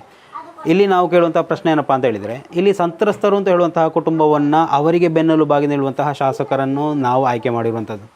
ಇಲ್ಲಿ ಏನು ಆರೋಪಿಗಳು ಅಥವಾ ಅಪರಾಧವನ್ನು ಮಾಡಿ ಇವಾಗ ಅಪರಾಧಿ ಸ್ಥಾನದಲ್ಲಿರುವಂತಹ ಆ ಒಂದು ಕುಟುಂಬಕ್ಕೆ ಇವತ್ತು ರಾಜಾರೋಷವಾಗಿ ತಿರುಗಾಡೋದಕ್ಕೆ ಬೆಂಬಲ ಕೊಡ್ತಾ ಇದ್ದಾರೆ ನಮ್ಮ ಶಾಸಕರು ಅಂತ ಆ ಒಂದು ವಿಚಾರವನ್ನು ಕೇಳಿದರೆ ನಿಜಕ್ಕೂ ಶಾಕ್ ಆಗುತ್ತೆ. ಆ ಒಂದು ಸಂತ್ರಸ್ತ ಕುಟುಂಬಸ್ಥರು ಬಹಳಷ್ಟು ಬೇಸರದಿಂದ ಇರುವಂಥದ್ದು. ನಮ್ಮ ಪುತ್ತೂರಿನ ಶಾಸಕರಾಗಿ ಒಂದೇ ಒಂದು ಬಾರಿ ಇಲ್ಲಿಗೆ ಬಂದು ಸಂತ್ರಸ್ತ ಕುಟುಂಬ ಏನು ಮಾಡ್ತಾ ಇದೆಯಾ, ಮುಂದಿನ ಜೀವನ ಯಾವ ರೀತಿ, ಏನಾದರೂ ಒಂದು ಸಲಹೆ ಕೊಡುವಂಥದ್ದು. ಕಾನೂನು ನೋಡಿ, ಹಲವು ಸಾರ್ವಜನಿಕ ಪ್ರಕರಣಗಳಲ್ಲಿ ನಾವು ಗಮನಿಸಿದ್ದೇವೆ, ನೀವು ಪ್ರಕರಣ ದಾಖಲಿಸ್ಕೊಳ್ಳಿ, 100 ಜನ ಬೇಕಾದರೂ ಪ್ರಕರಣ ದಾಖಲಿಸ್ಕೊಳ್ಳಿ, ನಾನಿದ್ದೇನೆ ಅಂತ ಅವರು ಎದೆ ತಟ್ಟಿ ಹೇಳ್ತಾರೆ, ನಾನು ವಕೀಲರ ನೇಮಕ ಮಾಡ್ತೇನೆ ಅಂತ. ಇಲ್ಲಿ ಒಂದು ಹುಡುಗಿಗೆ ಅನ್ಯಾಯ ಆಗಿದೆ ನೋಡಿ, ಅದು ಪುತ್ತೂರಿಗೆ ತಾಲೂಕಿಗೆ ಸಂಬಂಧಪಟ್ಟಂತಹ ವಿಚಾರ, ಪುತ್ತೂರಿನ ಹೃದಯ ಭಾಗದಲ್ಲಿರುವಂತಹ ಒಂದು ವಿಚಾರ. ಸೊ ಇಲ್ಲೇ ನಿಮ್ಮ ಒಂದು ನ್ಯಾಯಕ್ಕೆ ಅವರು ಬರೋದವರು ಇನ್ನು ಬೇರೆಲ್ಲ ವಿಚಾರಗಳಲ್ಲಿ ನೋಡಿ ನ್ಯಾಯ ಕೊಡಿಸ್ತೇನೆ ಅದು ಇದು ಅಂತ ಮಾಡ್ತಾರೆ. ಅಭಿವೃದ್ಧಿ ಕೆಲಸದ ಬಗ್ಗೆ ಎಲ್ಲ ಕಡೆಗಳಲ್ಲಿ ಹೋಗಿ ದಿನನಿತ್ಯ ಅವರ 4-5 ಕಾರ್ಯಕ್ರಮಗಳಿರುತ್ತೆ. ಅಲ್ಲಿಂದ ಮಾತನಾಡುವಂಥದ್ದು ಬಹಳಷ್ಟು ಬ್ಯುಸಿಯಾಗಿದ್ದಾರೆ ಅವರು ಈ ಒಂದು ಕಾರ್ಯಕ್ರಮ ಮಾಡೋದಕ್ಕೆ. ಸೊ ಇವೆಲ್ಲ ಒಂದು ರೀತಿಯಲ್ಲಿ ಓಟ್ಗಾಗಿ ಮಾತ್ರ ಮಾಡ್ತಾ ಇದ್ದಾರೆ ಅಂತ. ನೀವು ಕಳೆದ ಬಾರಿ ಅವರಿಗೆ ಮತ ಚಲಾಯಿಸಿದವರು, ಸೊ ಏನು ಹೇಳಲಿಕ್ಕೆ ಇಷ್ಟಪಡ್ತೀರಾ ಅಂತ? ಅದೇ ಚಲಾಯಿಸುವಾಗ ಹೇಳಿದ್ರು ನಿಮಗೆ ಏನು ಹೆಲ್ಪ್ ಇದ್ರು ನಾವು ಮಾಡ್ತೇವೆ ಅಂತ ಹೇಳ್ತೇವೆ. ಈಗ ಇಷ್ಟೆಲ್ಲ ಆದ ಮೇಲೆ ಒಮ್ಮೆ ಬಂದು ಹೋಗಿದ್ರು ಮನೆಗೆ. ಅಂದರೆ ನೋಡಿ, ನಾವು ಯಾರನ್ನೋ ಪ್ರಶ್ನೆ ಕೇಳುವುದಕ್ಕಿಂತಲೂ ನೀವೊಬ್ಬರು ಸಂತ್ರಸ್ತರು, ಓಕೆ, ನೀವು ಅನುಭವಿಸುವಂತಹ ಒಂದು ನೋವು ದುಃಖಗಳು ಬೇರೆ ಯಾರೂ ಅಷ್ಟು ಅನುಭವಿಸಲಿಕ್ಕೆ ಸಾಧ್ಯ ಇಲ್ಲ. ಈ ಪ್ರಶ್ನೆ ಕೇಳುವುದು ನನಗೂ ಕೂಡ ಒಂದು ದುಃಖಗಳು ಬರಲಿಕ್ಕೆ ಸಾಧ್ಯ ಇಲ್ಲ. ಸೊ ನಿಮ್ಮ ಹತ್ರನೇ ಕೇಳಬೇಕು, ಮುಂದಿನ ಬಾರಿ ನೀವು ಆಯ್ಕೆ ಮಾಡುವಂಥ ಸಂದರ್ಭದಲ್ಲಿ ಈ ಶಾಸಕರನ್ನು ಆಯ್ಕೆ ಮಾಡುವಂಥ ಚಿಂತೆ ಮಾಡ್ತೀರಾ ಅಂತ? ಇಲ್ಲ, ಮಾಡಲಿಕ್ಕಿಲ್ಲ. ಅಂದರೆ ನೋಡಿ, ಎಷ್ಟೇ ಅಭಿವೃದ್ಧಿ ಕೆಲಸ ಮಾಡಿದರೂ ಇಲ್ಲಿ ಶೋಷಣೆ ಆಗುತ್ತೆ, ಎಲ್ಲಿ ಅನ್ಯಾಯ ಆಗುತ್ತೆ. ಅವರ ಜೊತೆಗೆ ನಿಲ್ಲದೆ ಎಷ್ಟೇ ದೊಡ್ಡ ಶಾಸಕ ಆಗಿದ್ರು, ಎಷ್ಟೇ ಜನಪ್ರಿಯತೆ ಪಡ್ಕೊಂಡಿದ್ರು ನನ್ನ ಲೈಫ್ ಒಟ್ಟಿಗೆ ಪ್ರಯೋಜನ ಇಲ್ಲ ಅಂತ. ಅದೇ ನಾನು ಆವಾಗ ಹೇಳಿದೆ, ನಾನು ಜನಪ್ರಿಯ ಶಾಸಕರು ಬರಲಿಲ್ಲ ಅಂತ ಕೇಳುವಾಗ ನಿಮ್ಮ ತಾಯಿಯವರೇ ಹೇಳಿದರು, ಜನಪ್ರಿಯ ಶಾಸಕರು ಯಾರಿಗೂ ಆಗಿರ್ಬೋದು, ನಮ್ಮ ಕುಟುಂಬಕ್ಕೆ ನಮ್ಮ ಈ ಒಂದು ಅನ್ಯಾಯ ಆಗಿದ್ದಕ್ಕೆ ಒಂದು ಚೂರು ಹೆಲ್ಪ್ ಆಗೋದಕ್ಕೆ ಆಗಲಿಲ್ಲ, ಹೆಲ್ಪ್ಗಿಂತಾಗಿ ನಮಗೆ ಕಷ್ಟವೇ ಕೊಟ್ಟದ್ದು ಅವರು ಅಂತ. ಆರಂಭಿಕ ಹಂತದಲ್ಲಿ ಮುಚ್ಚಳಿಕೆ ಬರಲಿಲ್ಲ ಅಂತ ಹೇಳಿದರೆ ನಮಗೆ ಇಲ್ಲಿ ನ್ಯಾಯ ಸಿಗ್ತಾ ಇತ್ತೇನೋ, ಆ ಹುಡುಗ ಮದುವೆ ಆಗ್ತಾ ಇದ್ದ. ಅಂದ್ರೆ ನಾನು ಬರೆದು ಕೊಟ್ಟ ಕಾರಣ ನಿಮಗೆ ಅದೊಂದು ಎವಿಡೆನ್ಸ್ ಆಗಿ ಸಿಕ್ಕಿತು, ಅದು ಬರೆದು ಕೊಟ್ಟು ನಮಗೆ ಏನು ಆಗಲಿಲ್ಲ. ಮತ್ತೆ ಬರೆದು ಕೊಟ್ಟದ್ರಿಂದಾಗಿ ಇವಾಗ ನೀವು ಮಂಗಳೂರು ಬೆಂಗಳೂರು ಅಂತೇಳಿ ಸುತ್ತಾಡ್ತಾ ಇದ್ದೀರಾ, ಅದನ್ನೇ ಮಾಡಿ ಕೊಟ್ಟಿರೋದು ಇವಾಗ. ಅದೇ ನಾವು ಮಾತಾಡ್ತಾ ಇರುವಂಥ ನೋಡಿ, ನಾವು ಶಾಸಕರ ಬಗ್ಗೆ ಸುಖ ಸುಮ್ಮನೆ ಯಾವುದೇ ವಿಚಾರದಲ್ಲಿ ಆರೋಪ ಮಾಡೋದಿಲ್ಲ. ಆರೋಪ ಮಾಡುವಂಥ ಸಂದರ್ಭದಲ್ಲಿ ಅವರ ಪರ ಇರುವಂಥವರು ನಮ್ಮನ್ನು ವಿರೋಧ ಮಾಡ್ತಾರೆ. ಸೊ ಇಲ್ಲಿ ನೋಡಿ, ಸಂತ್ರಸ್ತರು ಅಂತ ಹೇಳುವಂತಹ ನೀವೇ ಇದ್ದೀರಾ, ನಿಮ್ಮ ಜೊತೆನೇ ಕೇಳುವಂಥದ್ದು ಏನು ಅನಿಸ್ತಾ ಇದೆ? ಶಾಸಕರು ಜನಪ್ರಿಯರು ಅಂತ ಅವರು ಜನಪ್ರಿಯತೆಯನ್ನು ಸ್ವತಃ ಸೃಷ್ಟಿ ಮಾಡ್ತಾ ಇದ್ದಾರೆ ಅಂತ ನನಗೆ ಇವಾಗ ಅನಿಸ್ತಾ ಇರುವಂಥದ್ದು. ಹೌದು, ನಮಗೆ ಅವರು ಏನು ಹೆಲ್ಪ್ ಮಾಡಲಿಲ್ಲ, ಬಂದು ಇದ್ದೇವೆ ಅಮ್ಮ ಅಂತ ಹೇಳಿ ಹೋದಷ್ಟೇ. ಮತ್ತೆ ಎಲ್ಲ ಎಷ್ಟು ಬಾರಿ ಬಂದಿದ್ದಾರೆ ಇಲ್ಲಿಗೆ ಅಂತ? ಒಮ್ಮೆ ಬಂದಿದ್ದಾರೆ, ಎಲ್ಲ ಒಮ್ಮೆ ಬಂದಿದ್ರು. ಅಂದ್ರೆ ನಾವು STP ಹತ್ರಲ್ಲಿ ಹೋಗಿರುವ ಅಂದ್ರೆ ಈ ಒಂದು ಪ್ರಕರಣವೇ ಒಂದು ರೀತಿಯಲ್ಲಿ ಹೊತ್ತಿ ಉರಿದದ್ದೇ ಆ ಒಂದು ಪಕ್ಷದವರು ಬಂದ STP ಅವರು ಕಿಲ್ಲೆ ಮೈದಾನದಲ್ಲಿ ನಿಮ್ಮ ಜೊತೆ ಹೋರಾಟವನ್ನು ಮಾಡಿದ್ರು. ಅದರ ನಂತರ ಎಲ್ಲ ಬಂದು, ಅದಕ್ಕಿಂತ ಮುಂಚೆ ಯಾರು ಬರಲಿಲ್ಲ. ಆ ಒಂದು ಸಂದರ್ಭದಿಂದ ಗೊತ್ತಾಯ್ತು ಇವರು ಹೋದ್ರೆ ನಮಗೆ ಕಷ್ಟ ಆಗುತ್ತೆ. ಸೊ ಎಲ್ಲರೂ ಹಿಂದುತ್ವದ ನಾಯಕರುಗಳು ಮಾತಾಡಿದ್ರು, ಆಮೇಲೆ ನಿಮ್ಮ ವಿಶ್ವಕರ್ಮ ಸಮುದಾಯದ ಪುತ್ತೂರಿನವರು ಆಮೇಲೆ ಮಾತಾಡಿದ್ರು, ಆಮೇಲೆ ಅಶೋಕ್ ರೈ ಅವರು ಮಾತಾಡಿದ್ರು. ಸೊ ಅವೆಲ್ಲ ಮಾತಾಡಿ ಆಯಿತು, ಒಂದು ರೀತಿಯಲ್ಲಿ ಬಿಸಿಯಾಗಿತ್ತು, ಆಮೇಲೆ ಎಲ್ಲ ತಣ್ಣಗಾಯಿತು. ಇವಾಗ ಅಶೋಕ್ ರೈಗೂ ನಿಮಗೂ ಸಂಬಂಧನೇ ಇಲ್ಲ. ಪ್ರಕರಣದಲ್ಲಿ ನೋಡಿ, ನೀವು ಮಗುವನ್ನು ನೋಡ್ತಾ ಇರುವಂತಹ ವಿಚಾರ ನೋಡಿ, ಇಷ್ಟು ಸಣ್ಣ ವಯಸ್ಸಿನಲ್ಲೇ ಮಗುವನ್ನು ಬೆಳೆಸುವಂಥದ್ದು, ನೀವು ಅದರೆಡೆಗೆ ನಿಮ್ಮ ಎಜುಕೇಷನ್ ಬೇರೆ ನೋಡಬೇಕು. ಸೊ ಫ್ಯೂಚರಲ್ಲಿ ಎಜುಕೇಷನ್ ನೀವು ಮುಂದುವರಿಸ್ತೀರಾ ಅಂತ ಏನಾದರೂ ಕನಸುಗಳಿದೆಯಾ? ಇತ್ತು ತುಂಬ, ಈಗ ಏನಾಗ್ತದೆ ಅಂತ ಗೊತ್ತಿಲ್ಲ. ಆದರೂ ನಿಮ್ಮ ಜೀವನದ ಬಗ್ಗೆ ಯಾವ ಒಂದು ಆಶಾಭಾವನೆಗಳು ಹೋಗಿಲ್ಲ, ಇನ್ನೂ ಜೀವಂತ ಆಗಿದೆ? ಇದೆ, ಹೌದು. ಮಗುಗೋಸ್ಕರ ಅದು ನಾನು ಇರಬೇಕಂತ. ಅಂದರೆ ಸ್ವಲ್ಪ ದಿವಸಗಳ ಮೊದಲು ಕೆಲವೊಂದು ವಿಚಾರಗಳನ್ನು ಕೇಳಲಿಕ್ಕೆ ಸಾಧ್ಯ ಆಯಿತು. ಸೊ ಅಂತಹ ಕೃತ್ಯಗಳಲ್ಲಿ ಏರ್ಪಡುವುದರಲ್ಲಿ ಯಾವುದೇ ಬೆಳವಣಿಗೆಗಳಾಗಲಿಕ್ಕೆ ಸಾಧ್ಯ ಇಲ್ಲ. ನಿಮ್ಮ ಮಗು, ನಿಮ್ಮ ಕುಟುಂಬ, ಒಂದು ವ್ಯಕ್ತಿಯನ್ನು ಕಳೆದುಕೊಳ್ಳೋದ್ರಿಂದ ಯಾವುದೇ ಒಂದು ಇಶ್ಯೂಗೆ ಪರಿಹಾರ ಅಂತೂ ಸಿಗೋದಿಲ್ಲ. ನಾನು ಹೋದ್ರೆ ಅವರಿಗೆ ಪಾಸಿಟಿವ್ ಆಗೋದು ಬಿಟ್ಟು ನಮಗೆ ಏನು ಪಾಸಿಟಿವ್ ಆಗೋದು ನನಗೆ ಗೊತ್ತಾಯ್ತು. ಅದನಂತರ ನೀವು ಇದ್ದು ಪ್ರತಿಭಾಕುಳಿ ಅವರು ನಿರಂತರವಾಗಿ ಹೇಳ್ತಾ ಇರ್ತಾರೆ, ಎಲ್ಲವನ್ನ ನಾವು ಎದುರಿಸ್ಕೊಂಡು ನಾವು ಅದನ್ನು ಹೋರಾಟದ ಮುಖಾಂತರ ಪಡ್ಕೊಳ್ಬೇಕು ಅಂತ. ಸೊ ಅವರ ಮಾತುಗಳು ಒಂದೊಂದು ಟೈಮಲ್ಲಿ ಸತ್ಯ ಅನಿಸುತ್ತೆ ನೋಡಿ, ಅವರ ಒಂದು ರೂಢ ಆಗಿರುವಂತಹ ಟಾಕ್ಗಳು. ಬಂದಿದ್ರು, ಅವ್ರು ಬಂದು ಹೇಳಿ ಹೋದ್ರು, ಅದು ಹೇಳಿದಂತ ನಂಗೆ ಸಹ ಆಯ್ತು, ಹೌದು ನಾ ಮಾಡಿ ತಪ್ಪಂತೇಳಿ, ಇನ್ನೂ ಹಾಗೆ ಮಾಡಬಾರ್ದು ಅಂತ. ನೋಡಿ, ಪ್ರತಿಭಾ ಕುಳಾಯ ಅವರು ಒಂದು ರೀತಿಯಲ್ಲಿ ಹೋರಾಟದ ಮುಖಾಂತರ ಬೆಳೆದು ನಿಂತವರು. ಸಣ್ಣದ್ರಿಂದಲೇ ಅವರು ಹೋರಾಟದ ಮುಖಾಂತರನೇ ಅವರ ಒಂದು ಇವಾಗ ಇರುವ ಸ್ಥಿತಿ ಏನಿದೆ, ಹೋರಾಟದ ಮುಖಾಂತರನೇ ಪಡ್ಕೊಂಡವರು ಅವರು. ಸೊ ಕಾನೂನಾತ್ಮಕವಾಗಿ ಕೆಲವೊಂದು ಬೆಳವಣಿಗೆಗಳಾಗುತ್ತೆ, ಆದರೆ ಕೆಲವೊಂದು ವಿಚಾರಗಳನ್ನು ನಾವು ಕಾನೂನಿಗೆ ಬಿಸಿ ಮುಟ್ಟಿಸಿಕೊಂಡು ಮಾಡಬೇಕಾಗುತ್ತೆ, ಹೋರಾಟಗಳನ್ನು ಮಾಡಬೇಕಾಗತ್ತೆ. ಏನು ಮುಖ್ಯಮಂತ್ರಿ ಅವರಿಗೆ ಈ ಒಂದು ವಿಚಾರದ ಬಗ್ಗೆ ಮಾಹಿತಿ ಸಿಗಬೇಕು ಅಂದರೆ ಅದಕ್ಕೆ ಸಂಬಂಧಪಟ್ಟಂಥ ವಿಚಾರಗಳನ್ನು ಮಾಡಬೇಕಾಗತ್ತೆ. ಸೊ ಬರೀ ಕೆಲವೊಂದಿಬ್ಬರು ಕೇಳ್ತಾರೆ ಮೀಡಿಯಾದಲ್ಲಿ ಕೂತ್ಕೊಂಡು ಮಾತಾಡಿ ಏನು ಪ್ರಯೋಜನ ಅಂತ. ಇವತ್ತು ಈ ಒಂದು ನಮ್ಮ ದೇಶದ ಅಥವಾ ಸಮಾಜದ ಒಂದು ರೀತಿಯಲ್ಲಿ 4ನೇ ಆಧಾರ ಸ್ತಂಭ ಅಂತ ನಾವು ಕರಿತೀವಿ ಮೀಡಿಯಾವನ್ನು. ಎಲ್ಲ ಗೊತ್ತಾ ನಿಮ್ಮ ಅಂದ್ರೆ ಮೀಡಿಯಾ ಇದ್ದ ಕಾರಣನೇ ಇಷ್ಟೆಲ್ಲ ಗೊತ್ತಾಯಿತು ನಮಗೆ. ಮೀಡಿಯಾ ಇಲ್ಲ ಅಂತಿದ್ರೆ ಈ ಒಂದು ಪ್ರಕರಣ ಎಲ್ಲೋ ಒಂದು ಮೂಲೆಯಲ್ಲಿ ಹೋಗ್ತಾ ಇತ್ತು. ಅವರು ರಾಜಾರೋಷವಾಗಿ ಇವಾಗ ಇರುವುದಕ್ಕಿಂತ ತಿರುಗುತ್ತಿದ್ರು ಅಂತೆ. ಇನ್ನು ನಮ್ಮ ಈ ದೇವಸ್ಥಾನದ ವಿಚಾರದಲ್ಲಿ ಮಹಾಲಿಂಗೇಶ್ವರ ದೇವಸ್ಥಾನದ ಜೀರ್ಣೋದ್ಧಾರ ನಡೀತಾ ಉಂಟು. ಸೊ ಅಲ್ಲಿ ಒಂದು ಈಗ 1-2 ದಿವಸ ಆಯಿತು, ಶಾಸಕರ ಬಹಳಷ್ಟು ಜನಪ್ರಿಯತೆ ಪಡ್ಕೊಂಡಂಥ ಒಂದು ವಿಚಾರ, ಕ್ರೈಸ್ತ ಸಮುದಾಯದ ಅವರ ಸ್ವಾಧೀನದಲ್ಲಿದ್ದಂತಹ ಒಂದು ಜಾಗವನ್ನು ಮರಳಿ ದೇವಸ್ಥಾನದ ಸ್ವಾಧೀನಕ್ಕೆ ತಗೊಂಡು ಬಂದಿರುವಂಥದ್ದು. ವ್ಯಾಪಕವಾಗಿ ಅವರನ್ನು ಒಂದು ರೀತಿಯಲ್ಲಿ ಗೌರವವನ್ನು ಕೊಡ್ತಾಯಿದ್ರು, ಶಾಸಕರಿಗೆ ಒಳ್ಳೆ ಕೆಲಸವನ್ನು ಮಾಡಿದ್ರಿ ಅಂತ. ಇವಾಗ ಹೊಸದಾಗಿ ಒಂದು ಕೇಳ್ತಾ ಇದೆ, ಆ ಒಂದು ಕಟ್ಟೆಯನ್ನು ನಿರ್ಮಾಣ ಮಾಡ್ತಾ ಇದ್ದಾರೆ, ದೇವಸ್ಥಾನದ ಕಟ್ಟೆ. ಸೊ ಆ ಒಂದು ಕಟ್ಟೆಯ ವಾಸ್ತುವನ್ನು ಮಾಡಲಿಕ್ಕೆ ಇದೇ ಜಗನ್ನಿವಾಸ ರಾವ್ ಮತ್ತು ಅವರ ಮಗ ಬಂದಿದ್ದಾನೆ, ಇದೇ ಕೃಷ್ಣ ಜೇರಾವ್ ಅವರು ಬಂದಿದ್ದಾರೆ ಅಂತ ಕೇಳಲ್ಪಟ್ಟೆ ಇದು ಪುತ್ತೂರಿನಲ್ಲಿ. ಸೊ ಶಾಸಕರು ಮತ್ತು ಅವರು ಒಳ್ಳೆ ಬಾಂಧವ್ಯವನ್ನು ಇಲ್ಲಿ ಒಳ್ಳೆ ಬಾಂಧವ್ಯದಲ್ಲಿದ್ದಾರೆ ಅಂತ ನೋಡಿ. ಮೀಡಿಯಾ ಕೇಳುವಾಗ ಹೇಳ್ತಾರೆ ನಿಮಗೂ ಇದಕ್ಕೂ ಸಂಬಂಧನೇ ಇಲ್ಲ, ಅವರ ಪರ್ಸನಲ್ ವಿಚಾರ. ಇಲ್ಲಿ ನೋಡಿದರೆ ಅವರನ್ನು ಒಂದು ರೀತಿಯಲ್ಲಿ BJPಯಿಂದ ಹೊರಗಡೆ ಹಾಕಿದ್ದಾರೆ. ಆದರೆ ದೇವಸ್ಥಾನದ ಮಂಡಳಿಯಲ್ಲಿ ಅವರು ಇಲ್ಲ ಅಂತ ಹೇಳ್ತಾರೆ. ಆದರೆ ಈ ಒಂದು ವಾಸ್ತುಕಟ್ಟೆಯನ್ನು ನಿರ್ಮಾಣ ಮಾಡಲಿಕ್ಕೆ ರಾತ್ರೋರಾತ್ರಿ ಇವರೇ ಬಂದು ಅಪ್ಪ ಮಗ ಬಂದು ಕಟ್ಟೆಯನ್ನು ಕಟ್ಟುತ್ತಾರೆ ಅಂತ ನೋಡಿ. ಇಂತಹ ವ್ಯಕ್ತಿಗಳಿಂದ ದೇವಸ್ಥಾನದ ವಾಸ್ತುವನ್ನು ನಿರ್ಮಾಣ ಮಾಡಿ ಇಷ್ಟು ಒಂದು ರೀತಿಯಲ್ಲಿ ಬುದ್ಧಿ ಆದರೂ ಇಲ್ವಾ ಅಂತ ಇವರಿಗೆ. ಎಷ್ಟು ಒಳ್ಳೊಳ್ಳೆ ವಾಸ್ತುತಜ್ಞರಿದ್ದಾರೆ, ಅವರನ್ನು ಕರೆಸ್ಕೊಂಡು ಮಾಡುವಂಥದ್ದು. ಇಲ್ಲಿ ಮನಸ್ಸಿನಲ್ಲಿ 1000 ದಗಲ್ಬಾಜಿ ಇಟ್ಟುಕೊಂಡು ದೇವರ ಯಾವುದಾದ್ರೂ ಒಂದು ಕಾರ್ಯವನ್ನು ಮಾಡಿದರೆ ದೇವರಾದರೂ ಮೆಚ್ಚಲಿಕ್ಕಿಲ್ಲ ಅವರನ್ನು. ಇವತ್ತು ಆ ಒಂದು ಮಹಾಲಿಂಗೇಶ್ವರ ದೇವಸ್ಥಾನದ ಆ ಒಂದು ಪವಿತ್ರತೆ ಏನಿದೆ, ಸೊ ಇವರನ್ನು ಇಟ್ಟುಕೊಂಡು ಅದು ಮಾಡಿದರೆ ಅದು ಸುಮ್ಮನೆ ಹಾಳಾಗಿ ಹೋಗೋದಲ್ವ ಅಂತ. ಸೊ ಅಂದರೆ ನಾನು ಸೂಸೈಡ್ ಅಟೆಂಡ್ ಮಾಡೋ ಒಂದು ಸುದ್ದಿ ಬಂತು. ಅವನ ಅಪ್ಪನಿಗೆ ಗೊತ್ತಾಗಿ ಅವನ ಅಪ್ಪ ಹೇಳಿದಂತೆ ಹೋದ್ರೆ ಒಳ್ಳೆ ಇತ್ತು, ನಮಗೆ ಒಳ್ಳೇದಾಗ್ತಿತ್ತು ಅಂತ ಹೇಳಿ. ಅಂದರೆ ಅಷ್ಟೆಲ್ಲ ತಲ್ಲಿಡ್ಕೊಂಡು ಅವರಿಗೆ ದೇವಸ್ಥಾನ ಅದು ವಾಸ್ತು ಮಾಡೋದು ಸರಿಯಾ ಅಂತ. ನೀವು ಆತ್ಮಹತ್ಯೆ ಮಾಡ್ತೀರಿ ಅಂತ ಒಂದು ವಿಷಯ ಹೊರಗಡೆ ಬಂದಾಗ ಹೋದ್ರೆ ಹೋಗ್ಲಿ ಅಂತ ತಲೆಯಿಂದ ನಮ್ಮ ತಲೆಯಿಂದ ಓಕೆ ಕಾನೂನಾತ್ಮಕವಾಗಿ ಇನ್ನು ಎದುರಿಸಬೇಕಾಗಿಲ್ಲ, ಮಗ ಜೈಲಿಗೆ ಹೋಗ್ಬೇಕಾಗಿಲ್ಲ, ಅಷ್ಟು ಶಾರ್ಪ್ ಆಗಿ ಥಿಂಕ್ ಮಾಡ್ತಾರೆ ಅವರು. ಹೌದು, ಅಷ್ಟು ಕೊಳಕಿದ್ದವರು ದೇವಸ್ಥಾನದ ವಾಸ್ತು ಮಾಡೋದು ಸರಿ ಅಂತ. ಅದೇ ಇದನ್ನು ಮಾಡಿಸುದು ಇವಾಗ ಶಾಸಕರ ಸುಪರ್ದಿಯಲ್ಲಿ ಇರುವಂಥದ್ದು.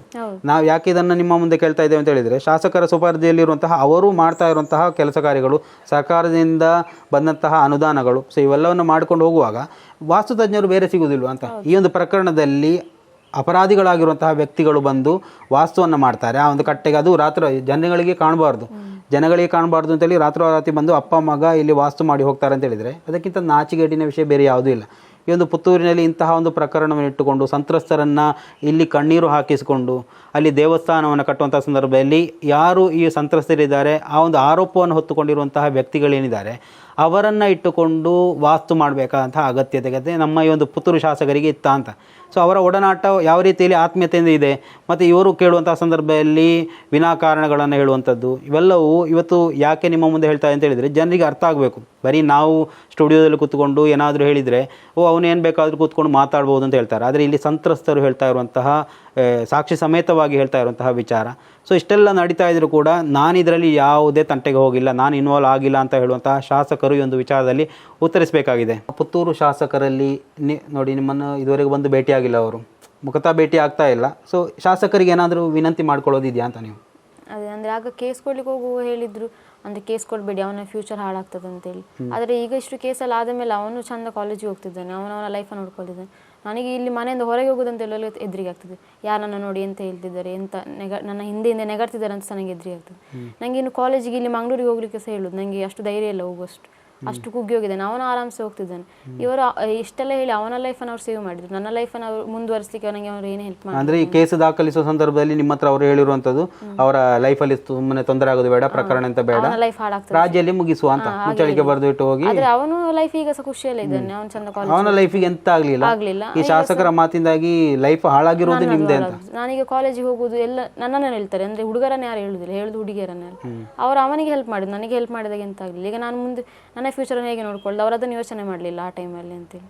ನೀವು ಈ ಒಂದು ವಿಚಾರದ ಬಗ್ಗೆ ಪತ್ರಿಕಾಗೋಷ್ಠಿ ಮಾಡ್ತಾ ಇದ್ದೀರಿ, ಈ ಒಂದು ಸಂದರ್ಭದಲ್ಲಿ ಶಾಸಕರ ಬಗ್ಗೆ ಏನಾದರೂ ಹೇಳ್ತಾ ಇದ್ದೀರಾ ನೀವು?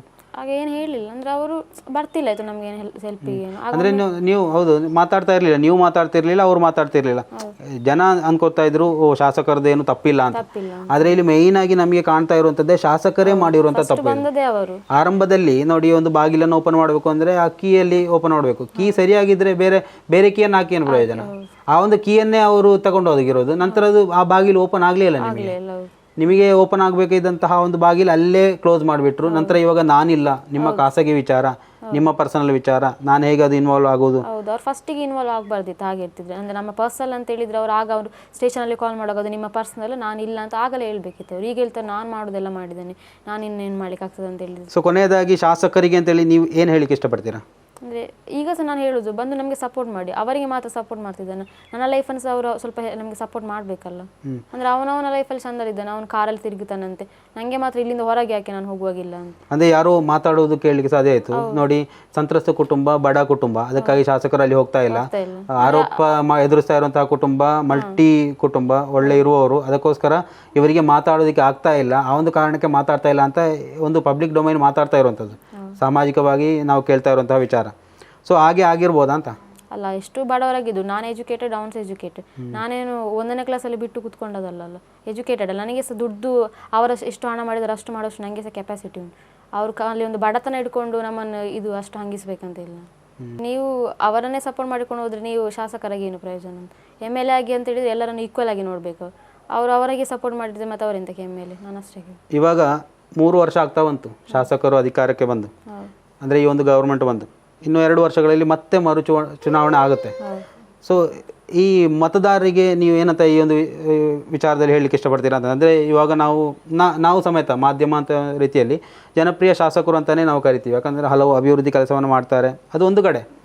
ಆದರೆ ಇಲ್ಲಿ ಅನ್ಯಾಯ ಆಗ್ತಾ ಇರುವಂತಹ ಕುಟುಂಬದ ಕಡೆಗೆ ನಿಲ್ಲದೆ ಯಾರು ಆರೋಪವನ್ನು ಎದುರಿಸ್ತಾ ಇದ್ದಾರೆ ಆ ಒಂದು ಕುಟುಂಬಕ್ಕೆ ಇಂಡೈರೆಕ್ಟ್ ಆಗಿ ಆದರೂ ಅವರು ಸಹಾಯ ಮಾಡ್ತಾ ಇದ್ದಾರೆ ಅನ್ನುವಂತಹ ವಿಚಾರ ನೀವು ಕೂಡ ಆರೋಪ ಮಾಡ್ತಾ ಇರುವಂಥದ್ದು ಅದೇ. ಆರಂಭಿಕ ಹಂತದಲ್ಲೇ ಅವರು ಸಹಾಯ ಮಾಡಿರುವಂಥದ್ದು ಅಂತ. ನಿಮಗೆ ಸಹಾಯ ಆಗಿಲ್ಲ ಯಾವುದೇ ರೀತಿಯಲ್ಲಿ, ಅವರಿಗೆ ಸಹಾಯ ಆಗಿರುವಂಥದ್ದು. ಸೊ ಆ ಒಂದು ಕಾರಣದಿಂದ ನೀವು ಇವಾಗ ಕೋರ್ಟು ಕಚೇರಿ ಅಂತ ಸುತ್ತಾಡ್ತಾ ಇದ್ದೀರಾ, ನಿಮಗೆ ಕಷ್ಟ ಆಗ್ತಾ ಇರುವಂಥದ್ದು. ಸೊ ಈ ಒಂದು ವಿಚಾರದಲ್ಲಿ ಮುಂದಿನ ಮತದಾರರು ಯಾವ ರೀತಿಯಲ್ಲಿ ನೋಡಿ, ಅಶೋಕ್ ರೈ ಅವರು ನಿಮಗೆ ಗೊತ್ತಿರೋಂಥದ್ದು, ಬೇರೆ ಯಾರ್ದು ವಿಚಾರ ನಮಗೆ ಬೇಡ, ನಮಗೆ ಇವಾಗ ಇರುವಂತಹ ಶಾಸಕರ ವಿಚಾರದಲ್ಲಿ ಮಾತಾಡಬೇಕಾದಂಥದ್ದು. ನಿಮಗೆ ಅವರಿಂದ ಯಾವುದೇ ಪ್ರಯೋಜನ ಆಗಿಲ್ಲ, ಮುಂದಿನ ದಿವಸಗಳಲ್ಲಿ ಆಗಲಿಲ್ಲ ಅಂದರೆ ಇಲ್ಲಿನ ಮತದಾರರಿಗೆ ನೀವೇನಂತ ಹೇಳಲಿಕ್ಕೆ ಇಷ್ಟಪಡ್ತೀರಾ ಅಂತ? ನೆಕ್ಸ್ಟ್ ಟೈಮ್ ವೋಟ್ ಹಾಕುವ ಯೋಚನೆ ಮಾಡಬೇಕು. ಅಂದರೆ ಖಾಲಿ ಅಭಿವೃದ್ಧಿ ಮಾಡಿದ್ರೆ ಸಾಕು, ಒಬ್ಬರ ಲೈಫ್ ಹಾಳು ಮಾಡಿ ಅಭಿವೃದ್ಧಿ ಮಾಡಿ ಪ್ರಯೋಜನ ಉಂಟು?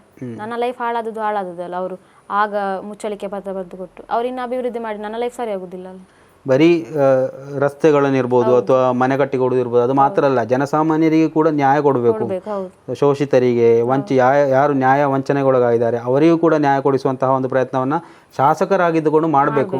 ಸೊ ಅದು ಅವರಿಗೆ ಗೊತ್ತಿಲ್ಲ ಅಂದಿದ್ರೆ ಈ ಒಂದು ವಿಡಿಯೋ ಮುಖಾಂತರ ಆದರೂ ಅವರಿಗೆ ತಿಳಿಪಡಿಸುವಂಥ ಒಂದು ವ್ಯವಸ್ಥೆನ ಮಾಡ್ತಾ ಇರುವಂಥದ್ದು. ಸದಾ ನಾವು ಈ ಒಂದು ಸಂತ್ರಸ್ತ ಕುಟುಂಬದ ಜೊತೆಯಾಗಿಯೇ ನಿಲ್ತೇವೆ. ಇನ್ನು ಯಾವುದೇ ವಿಚಾರಗಳಲ್ಲಿ ಎಷ್ಟೇ ಬೆದರಿಕೆಗಳಿರ್ಬೋದು, ಏನೇ ಇರ್ಬೋದು, ಕಾನೂನಾತ್ಮಕವಾಗಿ ಎದುರಿಸಬೇಕಾದಂತಹ ಅವಶ್ಯಕತೆ ಬಂದರೂ ಕೂಡ ನಾವು ಈ ಒಂದು ಕುಟುಂಬದ ಜೊತೆಗೆ ಯಾವತ್ತಿಗೂ ಕೂಡ ಅವರಿಗೆ ಧೈರ್ಯ ಹೇಳಿಕೊಂಡು ನಿಲ್ತೇವೆ. ಕಾನೂನಾತ್ಮಕವಾಗಿ ನ್ಯಾಯ ಸಿಗುವವರೆಗೂ ಅವರ ಜೊತೆಗೆ ಇರ್ತೇವೆ ಅಂತ ಈ ಮೂಲಕ ನಾವು ಹೇಳ್ತಾ ಇರುವಂಥದ್ದು.